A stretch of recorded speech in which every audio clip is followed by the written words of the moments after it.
and welcome to the Secrets of Organ Playing podcast. I'm your host, Vidas Pinkevičius.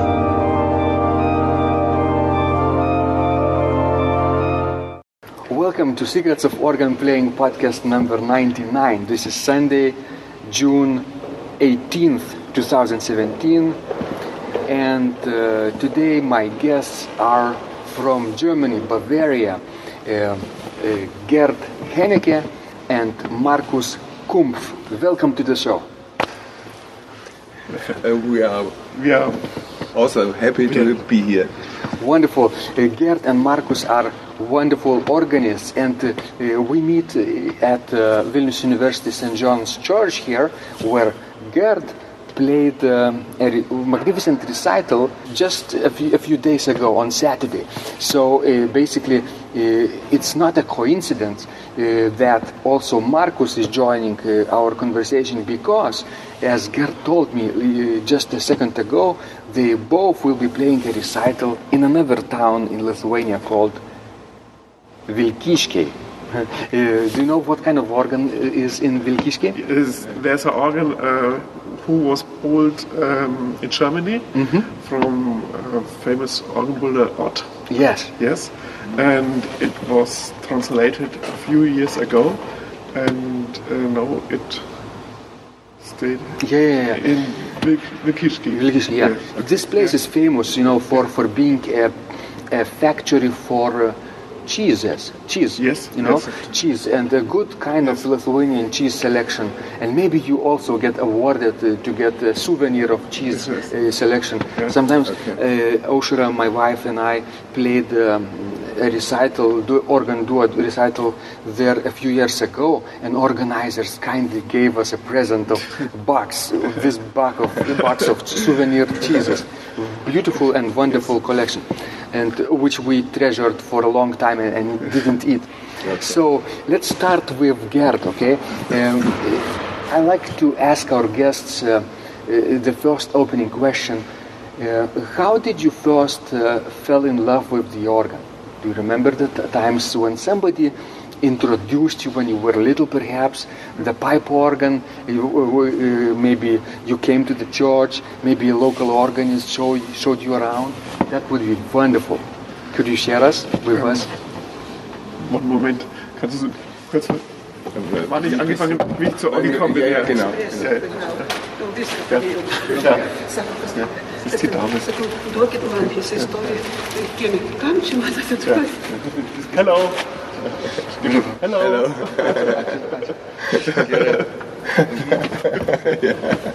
It's not live. We could have. Yes, it's not live. So let's continue. I start with the organ in the age of 10 years, but I saw the organ every Sunday in the church, and I know that I have to play the organ if I was older. It was I wanted to play the organ, and I had very famous teachers, very old teachers, and so I get the love to the organ in the age of 10 and 11 years. Wonderful. Yes. 10 and 11 years. Yeah. That's a long time ago, right? And what fascinated you about the organ at that age? Why did you become interested? Because of magnificence, construction? There was in my hometown, Schwabach, a big organ with 50 stops, and I was begeistert. Begeistert means probably... it was fantastic for me. You were probably spellbound, right? Yes. Like, of this organ. And it was a secret, the place where the organ stand. And I have to go there. Wonderful. Yes. What about you, Markus? Was it also the story that the secrecy and mystery of the organ fascinated you at the beginning, or not? Something else? It was the big room of a church to make music in such a big room that fascinated me. Right, the reverberation, right? Echo effect. Yes. Like here, probably. Like here. Yes. People from, let's say, from other places, maybe from America, don't always appreciate the magnificent buildings we have in Europe, right? Cathedrals, and echo effect can last for 5, 6, 7, or even 8 seconds. And this is especially fantastic and powerful, impression when you are young, and somebody, plays this organ, right, to you, and this chord can last for a long time in your mind also. This is powerful. So this was for you. And the big sound in the room. Right. It was wonderful Markus, for me as child. Markus, do you remember what was the turning point? You are now professional organist, right? Yes. And but at that point you were a little, right? Yes. You were interested in many other things, probably. What was the turning point that you decided to choose organist profession? It was very early. I didn't want to do something else. Yeah. It was so fascinating to be alone in a church and play organ with this sound in the room. Wonderful. And it was fascinating for me. So and it was like a love from first sight, right? Right away, you first fell in love, and the pipe organ didn't let you go, right? Yes. Grabbed you by the throat. And what about you, Gerd? When I was young, I loved the big sound from the organ, but now I loved the piano sounds too. Right. It's changed. It's an evolution, right, of our interests. Sometimes we play loud and fast at the beginning. We play vidor toccata, right? Too fast, perhaps. Not here, right? Gerd is pointing at the keyboards of our University St. John's Church organ, because he knows how difficult it is to play fast on this instrument, because we have all mechanical action, and actually the swell keyboard, swell division is situated into 2 floors, and therefore we have two levels of wind chests with 2 levels of springs. Therefore, difficult action, difficult, complicated. So wonderful. Soft sounds still fascinates you right now, right? So Markus, do you remember what was the first piece that you played on the organ? The first piece, it was, I don't know, perhaps the D-dur from Bach. D-dur? Yes, it with was. pedal solo? I have. It was a. I want to play it. I was very. I want to get the finish and big pieces. I wanted to play big pieces right away. Yes, that was BWV number 532, I believe. This is a very complicated piece to begin with, because it has D major scale for pedals, right? Yes. Yes. How did it go with you? Was it difficult for you, this pedal scale upwards? The first time, perhaps, but you have to practice it, and then it goes. Did you have a good piano technique at the time too? Yes, I started with flute to play, right? But it was I don't know how to say. Not so good. Piano was wonderful. You didn't like the flute? Yes. Although we have many flute stops on the organ. We like the flute in the organ. but not this way, right? Okay, yes. And in the age of 7 I started to play piano. And then I go to the church, and in the age of 10 I started to play organ. It was my passion. Yes. Wonderful. And Gerd, do you remember your first composition that you played on the organ? Was it maybe chorale by Bach or a hymn too, no, or something it was else? a little F-dur preludium. Oh, The little, da, da, da, yeah, da, da, da, yeah. which is probably not composed by Bach, right? No, it's But from Krebs, I think. probably by Ludwig, But by Krebs. for 30 years it was from Bach. Yeah, And later we know that it's for Krebs. it's in Bach's Werkenverzeichnis catalog, right? But we know it's not Bach. 556, right? It's a wonderful piece to start. I was very proud to play a piece of Bach. And it sounds like Bach, right? It sounds like Bach. Yes. It's a little choice. Yes, I was very proud. I play Bach. Yes. Too bad that Bach is not with us, and we cannot really ask who really composed this piece. We believe it was maybe Johann Ludwig Krebs,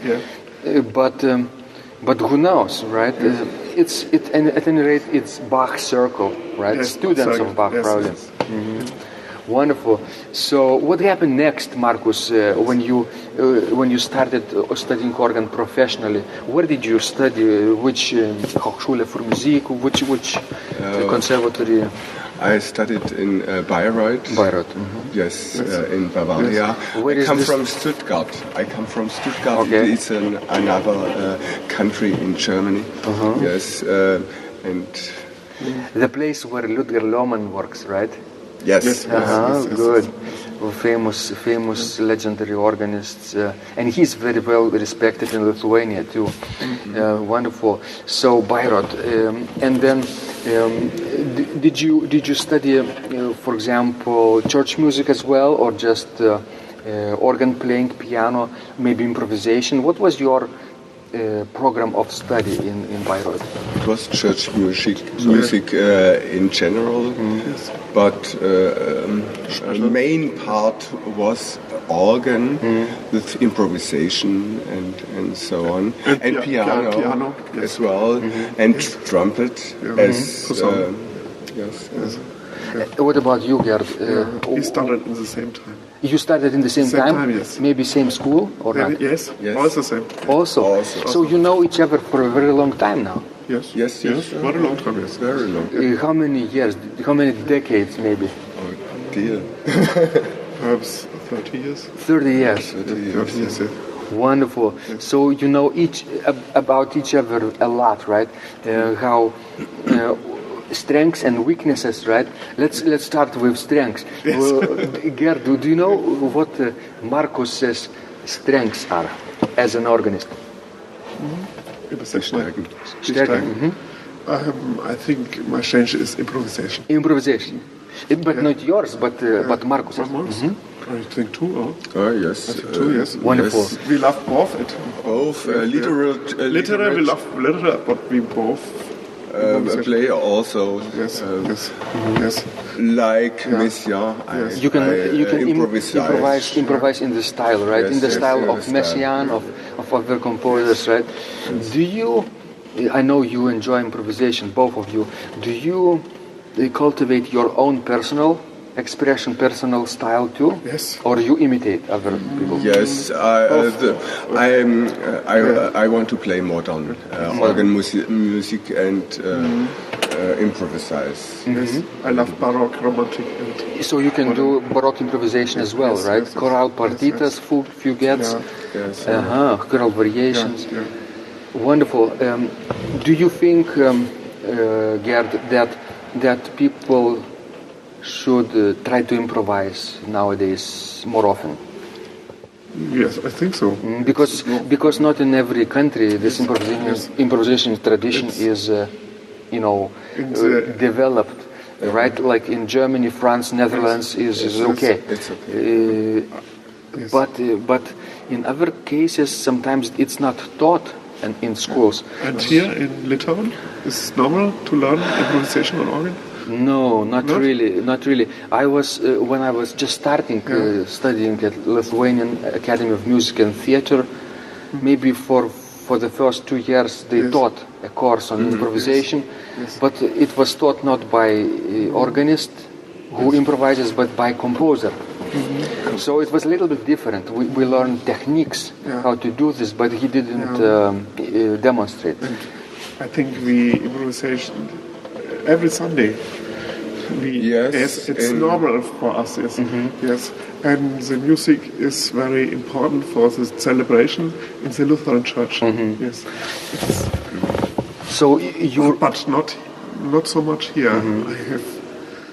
It's not important. Not so important here. Here in Lithuania. I played yesterday in the Lutheran Church here. Yes. Yes. And Frau Saldukine know me and said, "Oh, come and play." Yeah. It's special you play. Was heißt es besonders? Special, Special, yes. And yeah, it was interesting. And as the pastor said, today is an organist and who plays very difficult. I thought he's warning the people. Yes. Celebration. There's other organist. difficult. Yeah, they are Pieces. Oder very verschieden. Es ist anders. Strange. Very strange. It's very strange. They are not used to this kind of music. But You know, it was very wonderful to play there. Lithuanian tradition only, mostly organists in Lithuania play hymns like chorales and songs, Yes. and accompany choirs, for example. But even people who have ability to play pieces and improvise, they don't take advantage. They don't see this liturgical organ playing as musical laboratory, like or experiments, right? You could do every Sunday. You could do musical experiments, and nobody could really forbid you because you are the master, right? Organist. Yes. So I'm hoping with my own example, because I'm constantly trying to push the boundaries, what's possible, that people even in Lithuania can take up improvisation a little bit more seriously and develop their own creativity. Yes. So let's talk a little bit what you do today in your respective churches, right? Markus, what is the name of your church today? It's the Johanneskirche in Lauf an der Pegnitz. It's in Bavaria, near Nürnberg. Yes. It's the next big town. Is it a Catholic or Lutheran church? It's a Lutheran. Although the church. region is Catholic, right? Yes. Mostly. Yes, but not the north of Bavaria. North of Bavaria It is main Protestant, Lutheran. As you say, evangelisch, right? Yes, evangelisch. Römisch-katholisch. Nein. No. Chronisch-venerisch. Do you know this joke? No. Oh, it's a wonderful joke. I'll tell you. You send it on the radio? Of course. Of course. Everybody in the world should know this joke. I think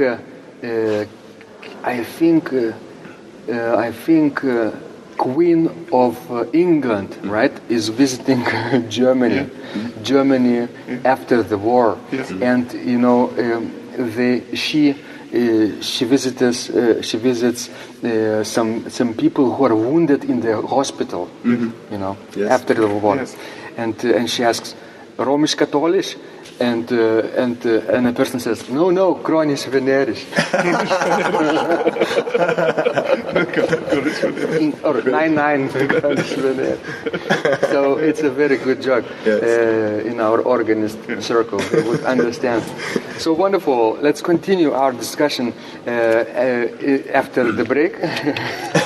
I will drink a little bit. Prost. Ist wie Kater. Ist wie Kater, yes.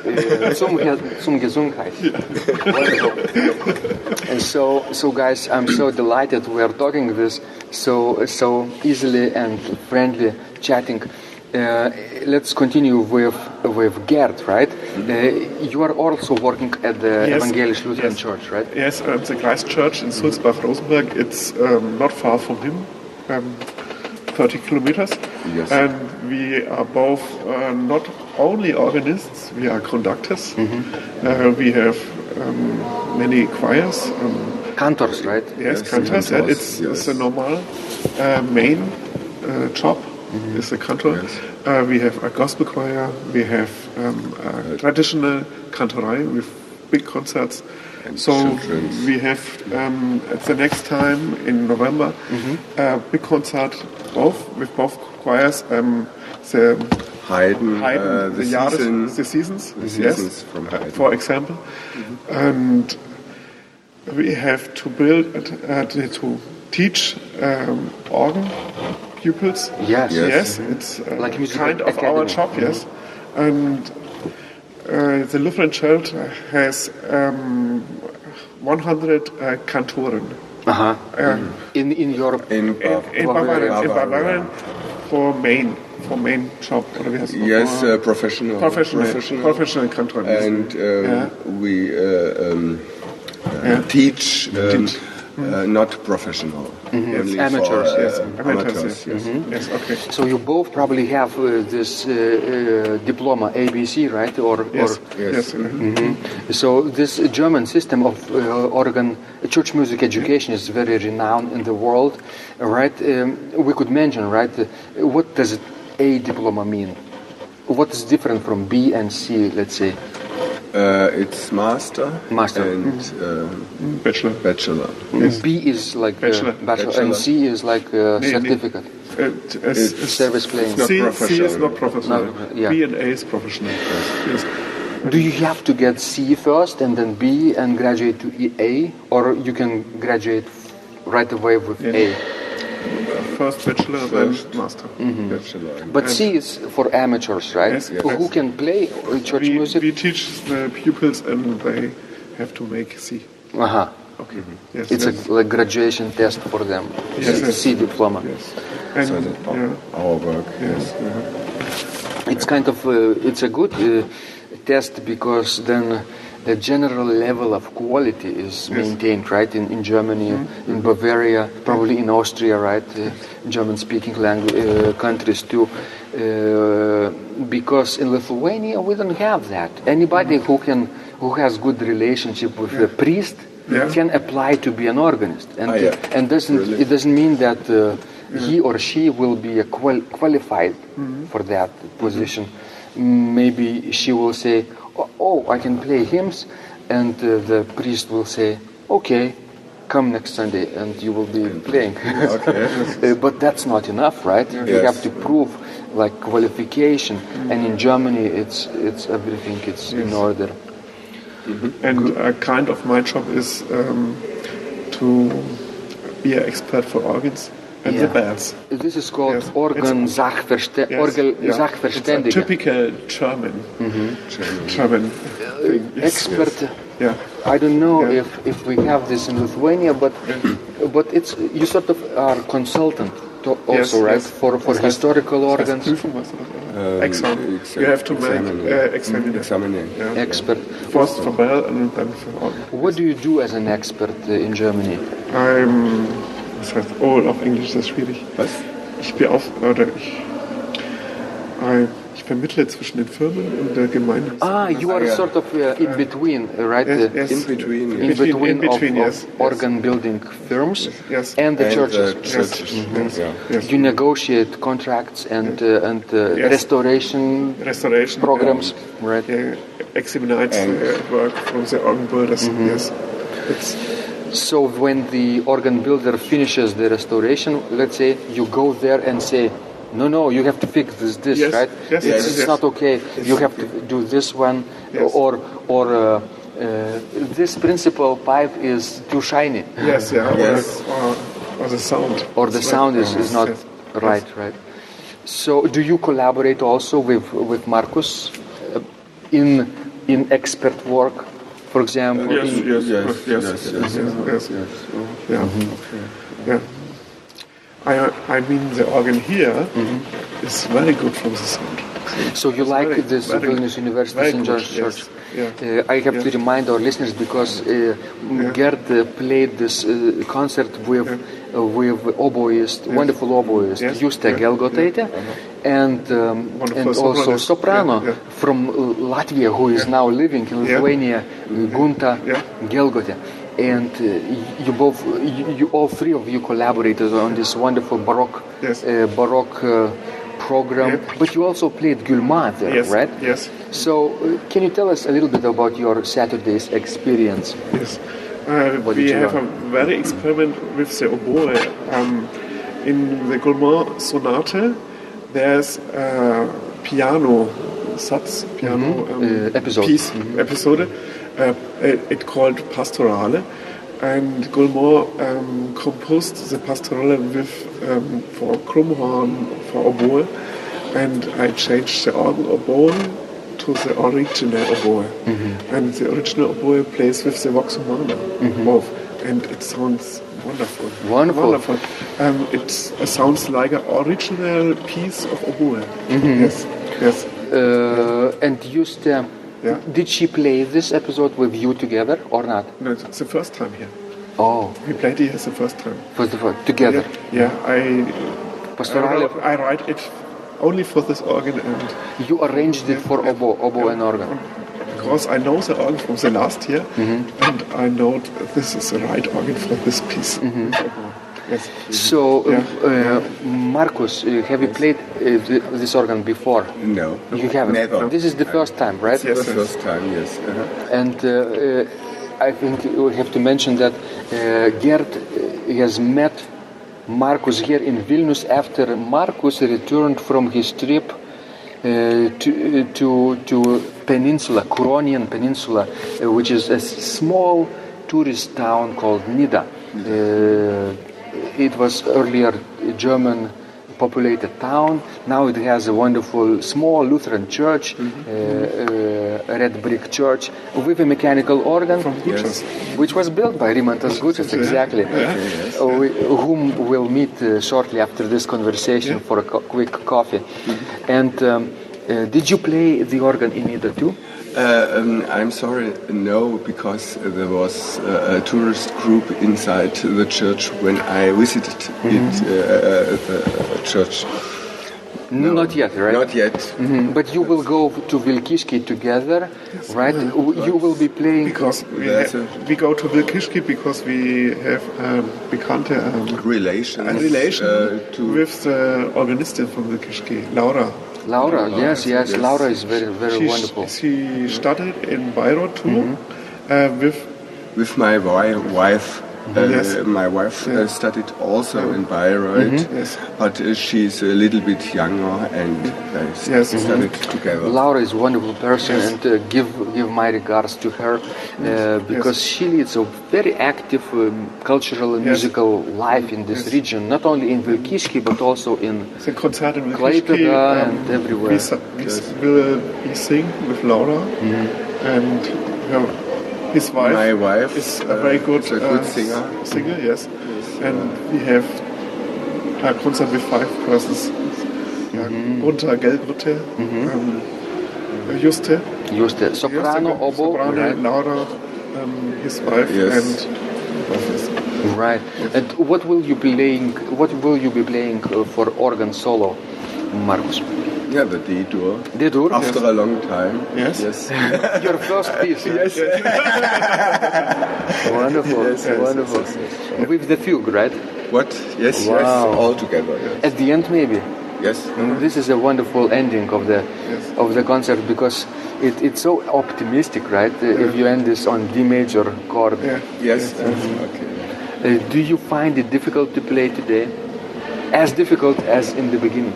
It was the first part is the most difficult. The most difficult. And after that, I don't know why, but it's so. But the fugue is also complicated because it's so virtuoso. You have to stay in control and yes, to the traktur. Touch. Yes. Exactly. It's not so strong as here. Yeah, I think you will find Vilkyskiai easier than here too. Wonderful. And what about you, Gerd? Will you be playing also something solo? Yes, Gulmo. Sonat. Yes. The whole thing or just finale, let's say? Finale and pastorale, yes. Finale, the first sonata. Wonderful.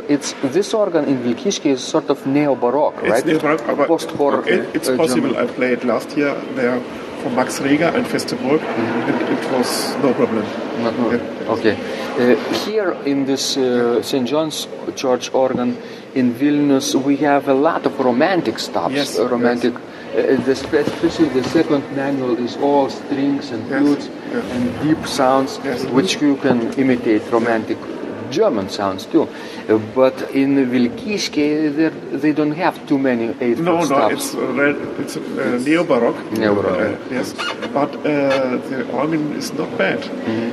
Many people said in Germany, art organ is not the organ of this time who we need. But I think they have character, an own character, and so I'm very afraid. We're happy to play. I'm very happy to play there.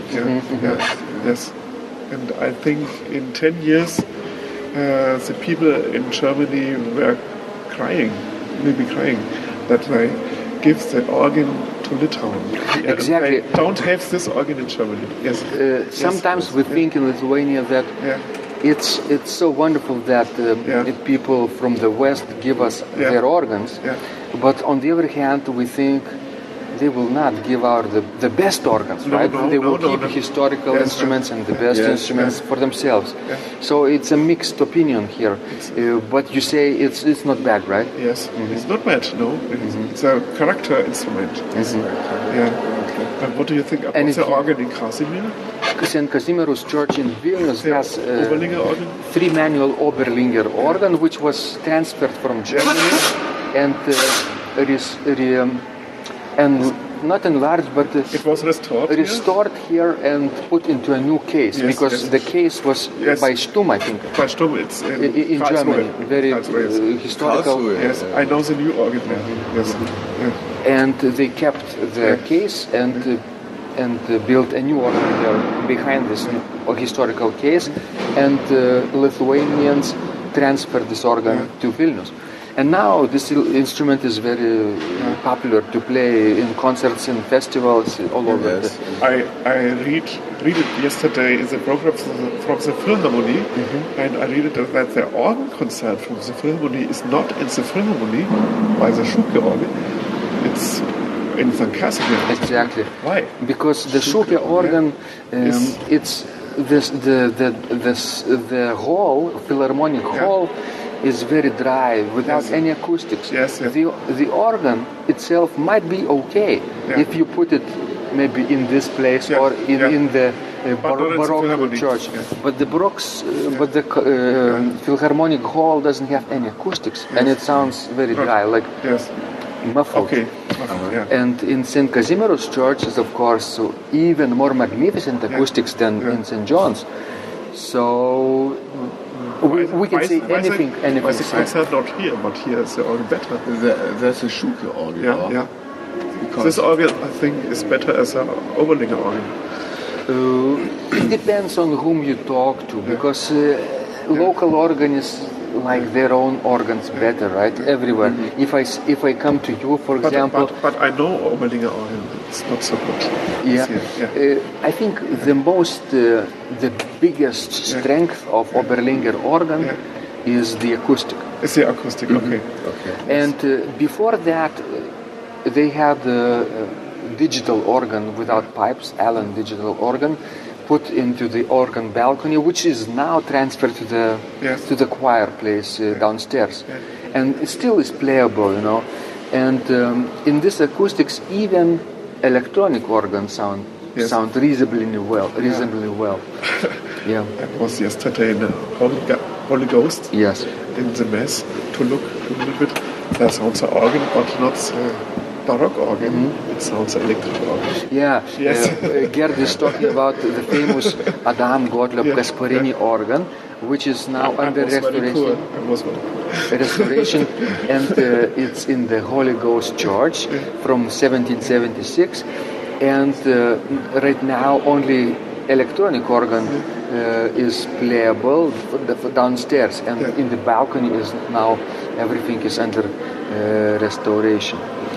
Wonderful. So I think you both are so wonderfully equipped, and you will be playing in Lithuania in the future too. So before we end this conversation, I'd like to ask Markus, what would be your number 3 things you would wish people from all over the world do as an organist? What are number 3 steps in order to become a good organist? 3 steps. Yeah. First of all, fascinating from the instrument. Fascination with the instrument. Yes. Yeah, you have to have a passion, right? The passion, yes. That's very important to get forward. Motivation. Motivation. And a good teacher. And a good teacher, yes. And the practice in concerts all around. And celebrations. Yes. And that's number 4 already. Okay. Big organs. Yes. Yeah, I was a long time in North Germany, organist in a big church. And he was organist in Bad Doberan. In Bad Doberan, it's a Schuke organ, yes, big one. I don't know. Schuke, yeah, Alexander Schuke. It's near of Rostock. Near Rostock, and in Bad, the Buchholz organ. Yes. It's a big one. Yes. This 32 stops. Yes. And original. Not 32 foot stops. Right? Yes, very, very deep. Yes. It was very right. So you have to have a fascination with the organ, then a good teacher, and constant practice at different instruments, right? Instruments, yes. What about you? I think the same. Same steps? Maybe you could add one extra step for yourself. What would that extra step be? You must have fire. Fire for the organ in your heart. In your heart. Yes. It's so it is. This is the most important. It's the most important. Wonderful. Yes. Because it's very difficult to learn it. You have to go in the church, in the cold church, in the dark church in the winter, and it's not so. It's not so easy to learn as piano. Yes. You have to have dedication. Yes. Dedication to practice for a long years, right? Yes. To become better. Wonderful. So, guys, I'm so delighted that we met. Could you tell for our ending where our listeners can find out more about you and your work? What about you, Gerd? What's the best way to contact you? On email. On email, Yes, on email as well. And can you spell your email? Yes, it's kantorat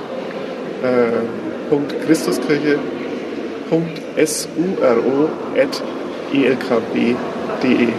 Wonderful. You can also send me. Yes, I send you. Yes. You have write it. Right. Your podcast. Exactly. Yes, and my email is kantorkumpf@gmx.de. Excellent. Okay. So thank you, guys. I'm so delighted. And your ending wishes for our organist, right? Good teacher, fascination, constant practice with different instruments, and of course fire. You have to have fire. Yes, fire. We end this with this optimistic note. Thank you, guys, and have a tremendous creative year. Improvise a lot, and now we're going to go to have coffee with Rimantas Gučas, who is waiting for us in the coffee shop. If you liked this conversation, I encourage you to visit my blog Secrets of Organ Playing at organduo.lt, where you will find lots of insights, practical advice and training for every area of organ playing. You can subscribe to this blog for free to get your daily dose of inspiration and to be the first to know when any of my future podcasts roll out. I hope to help you reach your dreams in organ playing. I'm Vidas Pinkevičius. Thanks for listening, and I'll catch you online really soon.